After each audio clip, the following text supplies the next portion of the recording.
Olá pessoal, tudo bem? Então agora nós vamos aqui para mais um capítulo da nossa série de estudos sobre o criacionismo. E hoje nós vamos falar sobre o dilúvio e a variedade de espécies. Olha só que interessante, se a gente tem que começar por algum lugar, isso aqui é um curso de criacionismo, né? Então a gente tem que começar pela Bíblia. Então, olha só o que Gênesis capítulo 1, versículos 24 e 25 diz. Então disse Deus, produza a terra seres vivos de acordo com a sua espécie. Que espécies são essas? Animais de rebanho, animais rastejantes e animais selvagens, cada um de acordo com a sua espécie. E assim foi. Deus fez os animais selvagens de acordo com a sua espécie, o gado de acordo com a sua espécie e todos os animais que se arrastam sobre a terra de acordo com sua espécie. E Deus viu que ficou muito bom, ou que ficou bom. Bom, a primeira coisa que a gente tem que pensar aqui, quando a gente vê o relato, é que tanto o dilúvio quanto a variedade de espécies, ele é um assunto que está muito ligado um ao outro, porque a grande questão é, uma vez que os animais foram todos extintos no dilúvio, segundo a visão criacionista, como é que se deu depois a criação de cada um deles, né? O que foi feito daquela criação original e como que aquela criação passou pelo momento do dilúvio. Então, tudo a gente começa pelo seguinte: antes do dilúvio, quando Deus ainda criava, lá Gênesis capítulo 1, a gente precisa só de observar um detalhe. Então veja, os animais de rebanho, são muitos animais de rebanho, mas cada um deles foi feito pela sua espécie. Então só para a gente poder entender como seria isso, todos os animais que seriam cavalos, Deus criou um só e a partir daí eles se desenvolveram. Já estava neles a capacidade de transformar-se, de variar em termos de cor, pelo, tamanho, tipo, e também a capacidade de se adaptar em outros lugares. Ok? Então essa é a ideia que a gente tem quando a gente lê aqui que os animais foram feitos, cada um segundo a sua espécie. Ok? Pelo contrário, você sabe, a teoria da evolução diz que de um ser evoluiu para outro. E também já estudamos bastante quais são os problemas com relação a isso. Ok? Então esse aqui é o assunto que a gente vai hoje. E eu queria falar mais um assunto com você, mais uma parte da introdução, antes da gente entrar mesmo em cada parte dos assuntos aqui, certo? Eu já vou te apresentar quais são eles.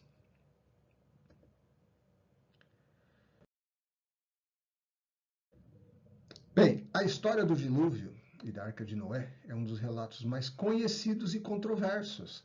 Essa controvérsia não é controvérsia para nós cristãos que cremos na Bíblia sem muitos problemas com isso, tranquilamente. A gente diz controvérsia porque gera controvérsia quando a gente sai dos quatro muros, das quatro paredes da igreja ou do mundo cristão.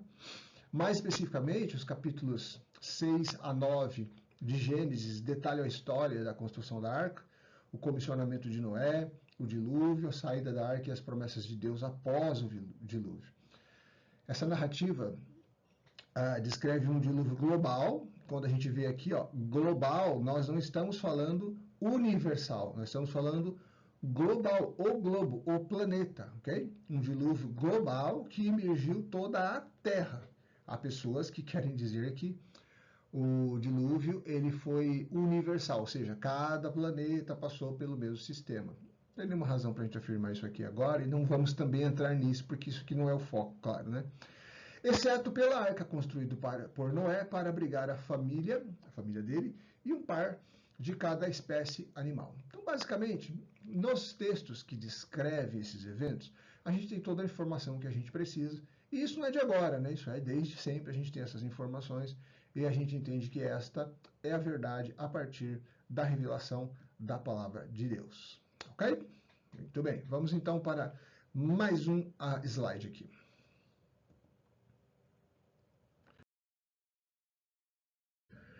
Ok, então o que nós veremos nessa aula? O relato bíblico do dilúvio e a teoria científica. Temos que só dar uma olhada nas duas. Hoje a proposta é apenas dar uma olhada nas duas coisas e depois a gente faz algumas reflexões. A diversidade das espécies segundo a Bíblia e segundo a ciência, e depois a gente vai tentar ver se é possível a gente conciliar as duas visões e por último a gente termina com a nossa conclusão, como é o nosso praxe aqui no curso, ok? Vamos lá então.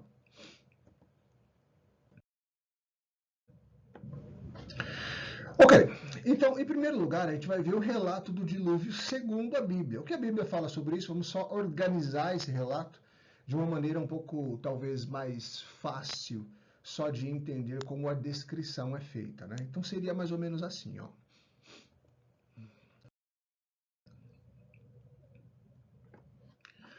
A decisão divina. Está aqui os textos, né? Depois você vai lá, vai dar uma checada com a sua Bíblia para ver se está tudo certinho, se você entende, e você pode compreender a nomenclatura que a gente está dando aqui, de acordo com o texto que você vai ler lá, né? Então, a decisão divina. Deus, vendo a depravação da humanidade, decide destruir toda a vida na terra, exceto Noé e sua família, que eram considerados justos. Então, em primeiro lugar, a decisão divina, certo? Depois, a gente tem a construção da arca. Deus instrui Noé a construir uma enorme arca, onde ele, sua família e um par de cada espécie de animal deveria se refugiar para sobreviver ao dilúvio. Depois, o próprio dilúvio em si, né? As comportas do céu se abrem e chove torrencialmente por 40 dias e 40 noites. As águas cobrem toda a terra, submergindo todas as montanhas e matando tudo que não estava na arca, exatamente como Deus prometeu. Irmãos, aqui onde eu estou agora, nesse instante gravando, cerca de 40 minutos atrás, caiu uma chuva bem forte, sabe? Quando o céu fica com aquelas nuvens pretas e dá aquele cenário assim de tempestade, de tornado, né? Então, aqui na minha cidade, nós acabamos de passar por isso. Eu creio que deve ter chovido bem forte por uns 15 minutos. E a gente tem uma ideia de, em 15 minutos, o alagamento que as partes baixas da cidade estão enfrentando agora. Pela quantidade de 15 minutos de chuva muito forte, a gente imagina como é que está a parte baixa da cidade agora. Mas, por outro lado, a gente fica imaginando, e se chovesse por 40 dias e 40 noites torrencialmente sem parar? Então, só para a gente poder ter uma pequena ideia do que a gente está falando, do poder de Deus para poder levar esse dilúvio a ser o sepultamento de toda a humanidade, de toda a criação, na verdade, né? Com exceção de quem estava dentro da arca. Isso tem muitas aplicações, nós vamos ver isso um pouquinho mais à frente. Mas só para a gente pensar um pouco agora sobre a quantidade de água, né? E depois dos 40 dias vem o fim do dilúvio, né? Após cerca de um ano, as águas começam a baixar, né? E a arca encalha no Monte Arará, é onde biblicamente foi localizado a arca, né? Depois da enchente, do dilúvio. E Noé e sua família, os animais, saem da arca e recomeçam a vida na terra. São coisas que eu realmente tenho, a gente tem que parar e pensar assim, são coisas muito distantes da nossa realidade, coisa muito fora do que a gente vive. Então a gente tem que, em primeiro lugar, entender pela fé, em segundo lugar, ter bastante imaginação e pensar que isso aqui tudo são os princípios, né? São os inícios da vida, de toda a diversidade que a gente vê dentro do planeta, né? Então a gente precisa de imaginar bastante, tá? Muito bem, e a última coisa que a gente vê é a aliança de Deus, como sinal de que nunca mais destruiria a terra por meio de um dilúvio. Deus estabelece um arco-íris como símbolo de sua promessa e faz uma aliança com Noé e toda a criação. A gente sabe que o arco-íris hoje é usado como símbolo de outras coisas, mas originalmente o arco-íris no céu lembra a humanidade de que Deus já destruiu essa terra uma vez, toda a vida do planeta, com exceção da arca, e que ele é poderoso para fazer isso quantas vezes ele quiser. Existe um Deus cheio de poder e ele sabe muito bem o que faz, e especificamente porque O dilúvio nada mais foi do que um julgamento de Deus para com as más ações dos homens naquela época. Ok? Vamos lá, vamos andar um pouquinho mais aqui.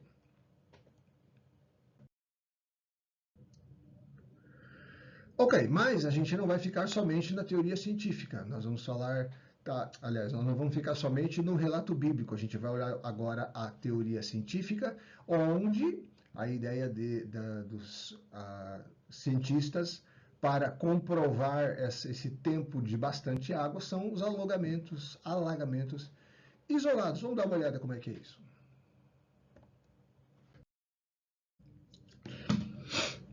Ok, então a primeira coisa, agora a gente está falando das teorias científicas.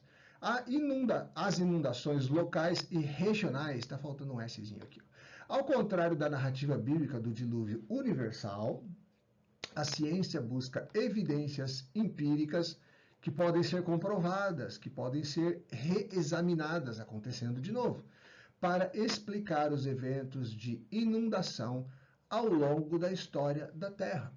Ok? Então, ao contrário da narrativa do dilúvio, né, a ciência busca evidências empíricas para explicar esse dilúvio, né? Então, sempre a gente tem que lembrar que a ciência trabalha em cima de evidências, tentando desvendar, aprender, descobrir o que foi que aconteceu como realidade. Ok? Muito bem, então quais seriam essas ideias? A primeira delas seria derretimento das geleiras. Não houve um dilúvio, o que aconteceu foi que as geleiras derreteram-se. Durante períodos de aquecimento global, o derretimento de grandes massas de gelo pode causar o aumento do nível do mar e inundações em áreas costeiras, ok? É super importante dizer qual é a distância. Fica aqui mais uma daquelas lições de casa que a gente gosta de fazer, uma pesquisa rápida que você vai fazer aí no seu chat GPT. Qual seria a distância do local onde foi construída a arca até o oceano? Que distância tinha entre a arca e o oceano? Porque aqui a gente está falando que os tsunamis poderiam inundar áreas costeiras, certo? As áreas que estiverem mais próximas do mar. Dá uma pesquisadinha disso depois, eu tenho certeza que você vai gostar do resultado. Chuvas torrenciais, como essa que a gente acabou de ver aqui, né, na minha cidade, 15 minutos atrás. Eventos de chuva intensa que podem levar ao transbordamento de rios e lagos, causando inundações em áreas adjacentes. Mesma argumentação com relação à distância, né, em que a arca estava. Contudo, quando a gente está falando aqui de derretimento das geleiras, das chuvas torrenciais, lembra que a ideia da ciência é comprovar inundações apenas locais e regionais, não globais, né? Okay? Então, a ideia seria que o derretimento das geleiras teria causado, em algumas regiões, uma inundação. E outros lugares, que poderia ser qualquer um deles, chuvas torrenciais também poderia causar grandes inundações. Ok? Os tsunamis também, grandes terremotos submarinos que podem gerar tsunamis, ondas gigantes que podem inundar aquelas áreas ali, né, costeiras, como a gente acabou de falar. E isto são maneiras pelas quais os cientistas têm achado razões para poder explicar a forma como alguns animais e plantas foram sedimentados e estes fósseis poderiam documentar ou ajudar a se dizer como foi que aconteceu no passado. Okay? Esse aqui é o caminho que a gente está. Só que a ciência não aceita um evento único. Estamos falando aqui agora de dilúvio. A ciência não aceita o dilúvio, onde a Terra tenha sido completamente coberta por água e não reconhece uma extinção da vida em algum dado momento. Contudo, reconhece que houve diversos dilúvios em diferentes épocas. Ok? Então, qual que é o contraponto aqui, de um para outro? No dilúvio, um só evento, uma só enchente, vamos colocar assim, né? Um alagamento geral sobre todo o planeta, extinção da vida e recomeço a partir de casais de animais. Então é óbvio que vários dos animais que não entraram na água foram extintos ali. É claro que você já começa a pensar a respeito de dinossauros e outras espécies que a ciência documenta por achar algum fóssil, né? Então você já imagina que é por aí que o criacionismo vai. Mas, por outro lado, a ciência ela não aceita o criacionismo, então, ao mesmo tempo, também não aceita essa argumentação. Mas, então, como é que se explicaria a sedimentação que houve de plantas e animais? Como é que se explicariam os fósseis que são encontrados hoje ainda na natureza? Então, você está vendo aqui que eles não aceitam que houve um momento só. Em um só momento houve o dilúvio e os animais e a vida foram extintos, aqueles que não estavam na arca. Eles entendem que isso poderia ter acontecido em lugares isolados, em lugares diferentes e em momentos diferentes. Até agora, para aqui a nossa argumentação. Apenas uma ideia de comparação sobre o que ambos pensam. Ok? Ok, mas qual é a importância do relato divino, então? Tem algum lugar? Será que isso só importa para quem está dentro das quatro paredes do cristianismo ou da fé judaica, cristã, entre outras que usam de relatos semelhantes? Então vamos dar uma olhadinha também nisso agora.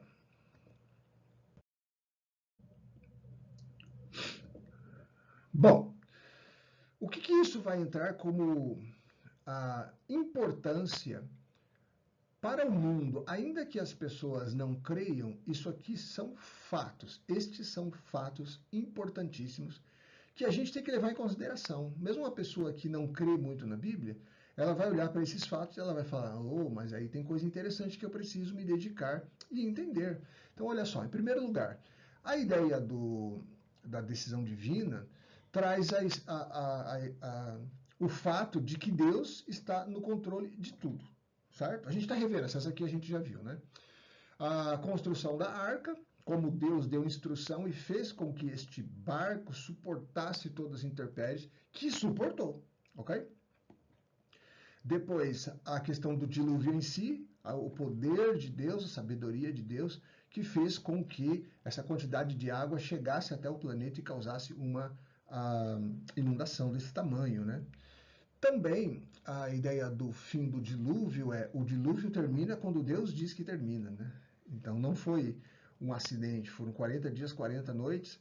Lógico que esses números, eles têm toda uma interpretação que a gente não precisa de entrar aqui agora, mas também dizem muito a respeito disso e coloca também Deus no seu lugar como aquele que encerra os tempos e inicia tempos novos. Isso tem muito a ensinar em termos de cultura bíblica para a nossa fé, tanto do que já foi no passado, quanto o que tem para acontecer no futuro também. Ok? E depois, por último, a gente viu a ideia da aliança de Deus. A aliança de Deus é a promessa, né, na verdade, de Deus, o acordo que Deus faz com a humanidade de não mais destruir a terra com um dilúvio, colocando novamente Deus como o soberano e aquele que dita como é que as coisas serão. Ok?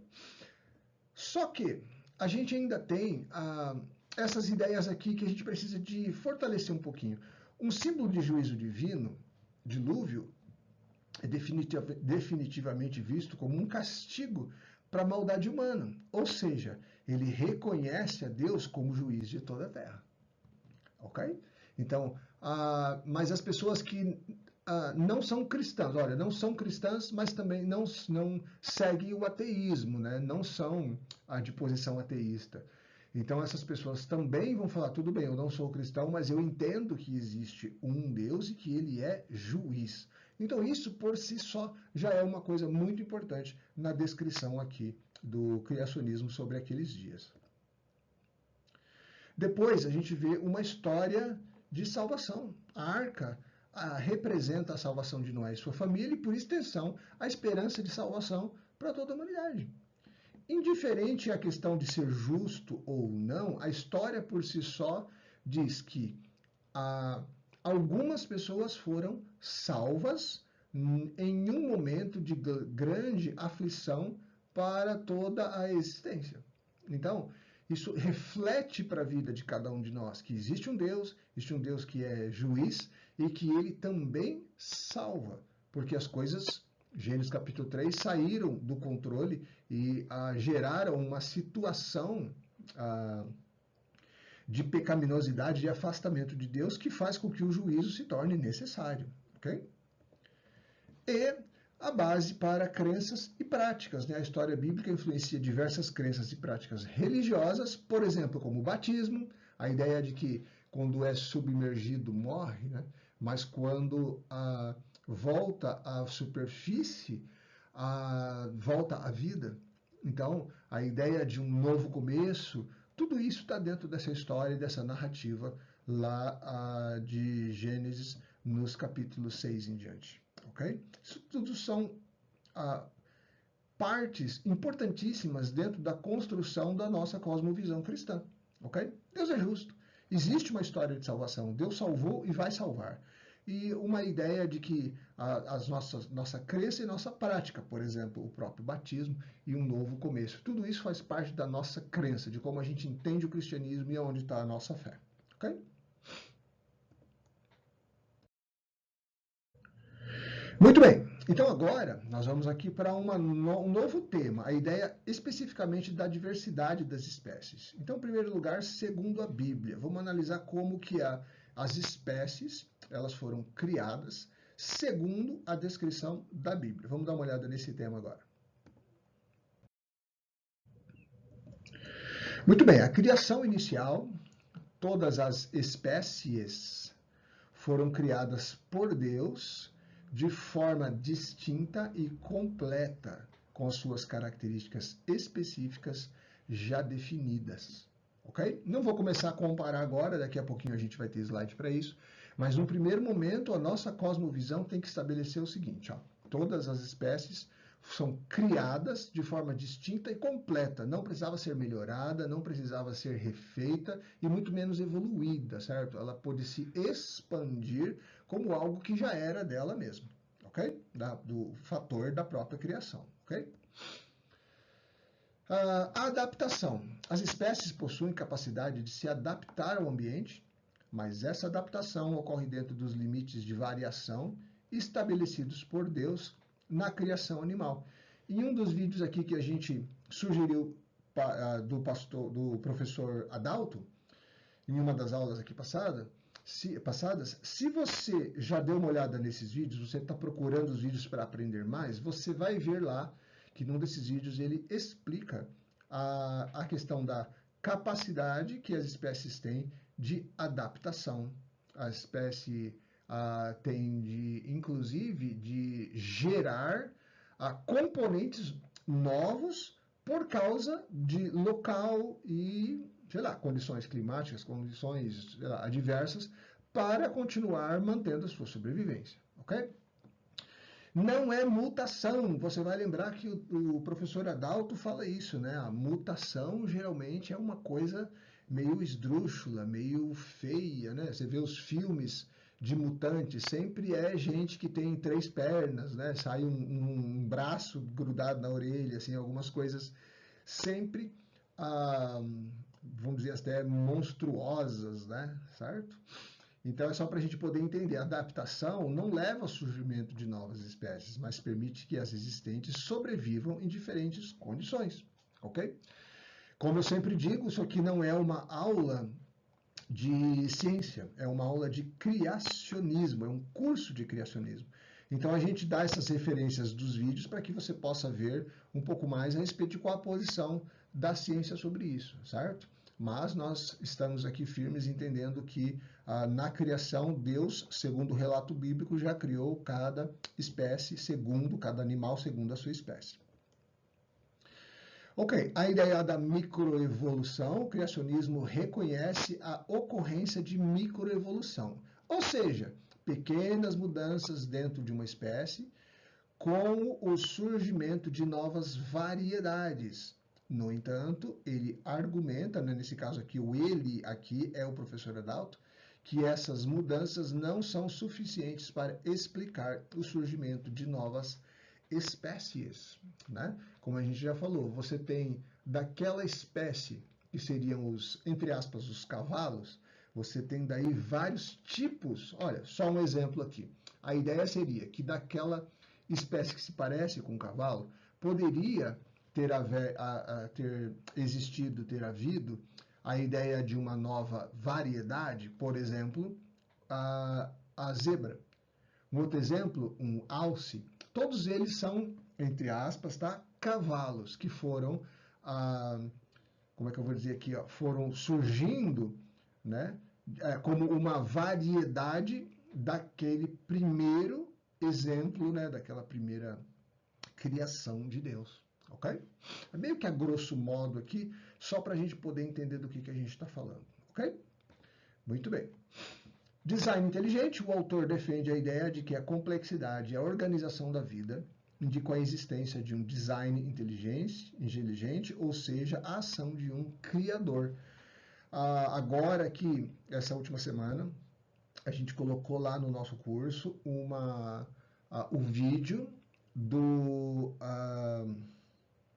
flagelo bacteriano, que é justamente essa ideia aqui, ó, a complexidade de um organismo tão minúsculo de se organizar e criar um mecanismo para poder fazer o seu trabalho, certo? Veja que esse micro-organismo não tem cérebro. Então, isso indica que há uma forte evidência de que alguém, né, a ação de um criador para que esse micro-organismo pudesse ter um funcionamento tão maravilhoso. Então fica aqui a minha dica também para você depois, se você não achar o vídeo lá, posso até colocar aqui na descrição desse vídeo, acho que é melhor, né? Vou deixar a descrição aqui desse vídeo aqui nessa aula, para que você possa entender do que a gente está falando, o design inteligente, o tamanho da complexidade, como é gigante a complexidade em micro-organismos, né? Para a gente poder entender a ideia de que isso não é evolução, isso é ação de um criador, ok? Muito bem, vamos dar uma olhada na diversidade das espécies agora, segundo Darwin, cara. Agora que a coisa vai ficar melhor ainda, tá bom?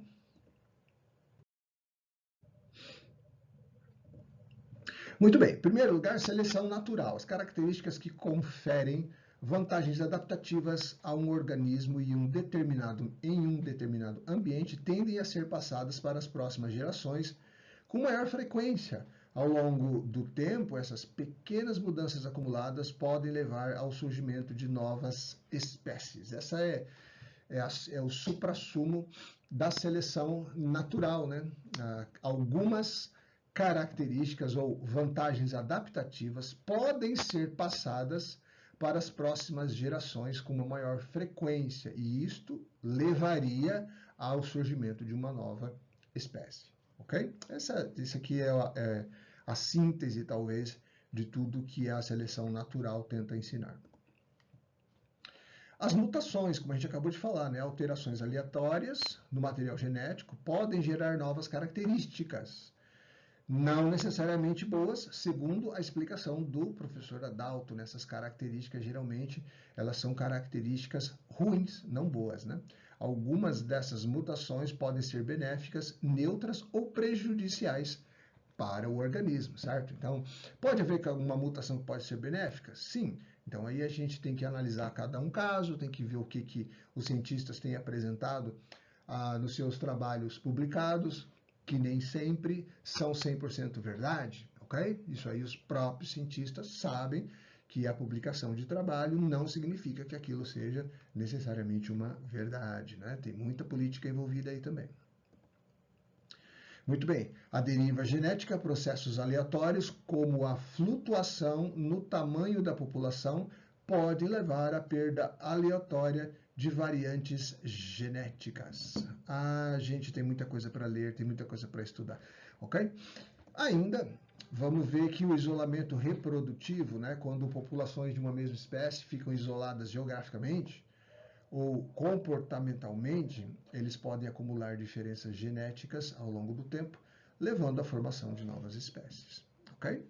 Então, o que a gente está vendo aqui? Ó? Ainda tem mais uma, ou não tem. Então, o que a gente pode ver com isso aqui? O que a gente vê com isso aqui, gente? A gente está vendo que existe explicações muito diferentes, né? A gente está vendo que literalmente cada corrente se distancia uma da outra na sua argumentação, na sua forma de compreensão de tudo que se pode ser observado como criação e existência hoje, ok? O que a gente vê é que não há pontos em comum, teorias diferentes e crenças diferentes. Quando as pessoas estão pensando em conciliar, elas vão encontrar que esses pontos aqui, um auto-anula o outro. Não é possível que uma criação feita instantaneamente englobando todas as espécies, possa também ser espécies que estão evoluindo e virando outras espécies, ok? O que a gente está falando, uma vai chocar com a outra, porque o processo de criação de uma, ou pelo menos o processo de uma, não vai bater com a outra. No processo criacionista, ele se dá em uma ordem de um criador soberano, enquanto que as espécies, a ideia das espécies do ponto de vista do evolucionismo mostra milhões de anos necessários para que essa variedade se torne e fique pelo menos parecida com o que nós temos hoje, podemos observar. Enquanto a teoria da evolução propõe que todas as espécies descendem de um ancestral comum, okay? E que toda a diversidade é resultado de um processo gradual de mudanças ao longo de milhões de anos, o criacionismo defende que cada espécie foi criada individualmente por Deus em um só ato e todo o processo dentro de 6 dias. Okay? Todo o processo da criação. Okay? Vamos mais um pouquinho ainda. Tenho 2 perguntas, então, para a gente aqui. Acho que essa aula ela tem muito a ver com a capacidade de entender que não há concílio, não tem como conciliar as 2 visões. Então, a primeira coisa que a gente pensa é, será que é possível a gente tentar conciliar as teorias científicas com a revelação bíblica? A resposta é não, como a gente está vendo aqui. Não tem como conciliar. Por mais que a gente veja que há pessoas que têm boa vontade tentando explicar e conciliar e mostrar os pontos que têm em comum, a verdade é que as 2 teorias estão se afastando, né? Elas estão indo para longe uma da outra, né? Não tem como haver uma forma de caber uma dentro da outra, né? Elas estão cada vez mais se chocando, se batendo e se afastando, né? Realmente não há possibilidade de conciliar tudo isso, a não ser que a gente comece a entender, e esse é um caminho que tem sido muito usado, que o criacionismo é uma história, é apenas um conto de fadas, né? E a gente começa a alegorizar tudo. Tudo é alegoria, tudo é figura de linguagem, né? Certo? E mais, a segunda pergunta é como é que nós vamos proteger a nossa mente? Ok?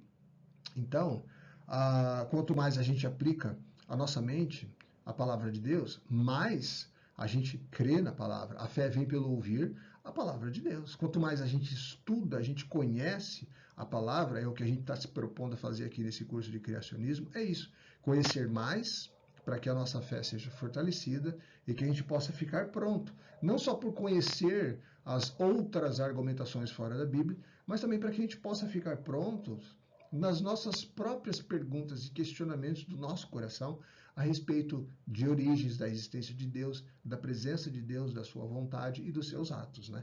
Então eu acho que é mais ou menos essa ideia, essa era a proposta dessa aula. E nós vamos parar por aqui, mas eu aguardo você na nossa próxima aula, no capítulo 8, e eu desejo que você seja abençoado por Deus na sua mente e no seu coração também. Deus te abençoe e a gente se vê por aí.